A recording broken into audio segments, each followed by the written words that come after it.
সম্প্রতি সন্দেশখালীর ঘটনা নতুন মোড় নিয়েছে। গোপন ক্যামেরায় বন্দি এক ভিডিওর বিজেপিরই কিন্তু সন্দেশখালী 2-এর মণ্ডল সভাপতিকে বলতে শোনা গিয়েছে সেখানকার আন্দোলন নাকি গোটাটাই সাজানো হয়েছে। এই মুহূর্তের সবচেয়ে বড় আপডেট, কেন্দ্র স্বরাষ্ট্রমন্ত্রী অমিত শাহ তৃণমূল প্রথমে অপরাধ করে পরে সেই অপরাধ ঢাকতে আরও ভুল করে। তৃণমূল প্রথমে অপরাধ করে সেই অপরাধকে ঢাকানোর জন্য আরও কিন্তু ভুল করে তৃণমূল। সন্দেশখালী প্রসঙ্গে বাংলার শাসক দলকে আক্রমণ করে তেমনটাই কিন্তু মন্তব্য করলেন কেন্দ্র স্বরাষ্ট্রমন্ত্রী অমিত শাহ।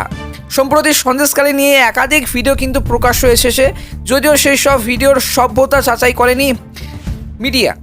ভিডিওগুলি প্রকাশ্য আসতে সরব হয়েছে তৃণমূল দাবি সন্দেশখালীতে যে ধর্ষণের অভিযোগ উঠেছে তার সাজানো এবং বাংলাকে কলুষিত করতে সন্দেশখালীর যে মহিলাদের দিয়ে ধর্ষণের মিথ্যা অভিযোগ দায়ের করানো হয়েছে সেই প্রসঙ্গে এবার মুখ খুলেন স্বরাষ্ট্রমন্ত্রী। যদিও সরাসরি ভাইরাল ভিডিও প্রসঙ্গে কোনো মন্তব্য তিনি করেননি। ইন্ডিয়া টুডে টিভির যে সাক্ষাৎকারে শাহকে সন্দেশখালী কাণ্ড নিয়ে কিন্তু জিজ্ঞাসা করা হলে কিন্তু তিনি বলেন যে বহু বছর ধরে ভোট ব্যাংকের রাজনীতির জন্য ধর্মের ভিত্তিতে নারীদের নির্যাতন করা হচ্ছে। কিন্তু পশ্চিমবঙ্গের মুখ্যমন্ত্রী যিনি নিজে একজন মহিলা, এই নির্যাতন বন্ধ করার জন্য কোনো পদক্ষেপ করেননি। সন্দেশখালীতে যে ধর্ষণের অভিযোগ মিথ্যা বলে তৃণমূল যে দাবি তুলেছে তা নিয়েও কিন্তু রাজ্যের শাসক দলকে নিশানা করেছেন কেন্দ্র স্বরাষ্ট্রমন্ত্রী অমিত শাহের কথায় যে তৃণমূলের একটা নির্দিষ্ট ছক রয়েছে।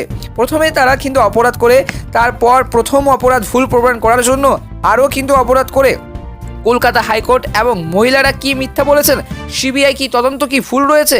তো উল্লেখযোগ্য সম্প্রতি সন্দেশখালীর যে ঘটনা নতুন মোড় নিয়েছে, গোপন ক্যামেরায় বন্দি এক ভিডিওর বিজেপির এবং সন্দেশখালী 2-এর যে মণ্ডল সভাপতিকে বলতে শোনা গিয়েছে সেখানকার আন্দোলন গোটাটাই সাজানো। এই আন্দোলন চালিয়ে নিয়ে যেতে টাকা দিয়ে সাহায্য করেছেন রাজ্যের বিরোধী দলনেতা শুভেন্দু অধিকারী। কাউকে ধর্ষণ করা হয়নি। পরের নির্যাতনের যে অভিযোগ অস্বীকার করেছেন সন্দেশখালীর এবং মহিলা অভিযোগকারীরাও।